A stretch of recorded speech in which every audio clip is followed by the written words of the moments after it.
Sizningcha mebelni kim olgani yaxshi, kelinmi yoki kuyovmi? Qani ketdik. Sizningcha nima deb o'ylaysiz? Mebelni kuyov tomon olgan yaxshimi yoki kelin tomon olgan yaxshimi? Kuyov tomon olgan.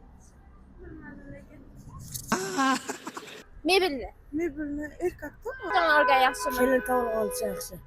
Sizga xotin kerakmi, it kerakmi? Menga it kerak. Kuyovmi, kelinmi? Ikkalasi yo'q.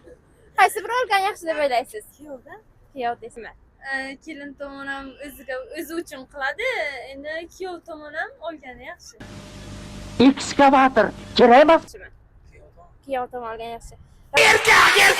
Kuyov tomon. Kuyov tomon olgan yaxshi. Mana ham o'g'limga Siz nima deb o'ylaysiz? Mebelni kelin tomon olgan yaxshimi yoki kuyov tomon olgan yaxshimi? kelin tomon olgan. Kelin tomon olgan yaxshi. Rahmat. Buxonsaro mebellardan sizga 500 ming so'mlik chegirma. Do'konimizga kelib mebel xarid qilsangiz 500 ming so'mgacha chegirmaga ega bo'lasiz.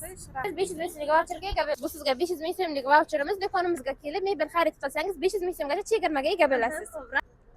Demak, fikrlar har xil. Kimdir kelin tomon desa, kimdir esa kuyov tomon deb o'ylaydi. Xo'sh, siz qanday fikrdasiz? Kommentariyada fikrlaringizni yozib qoldiring.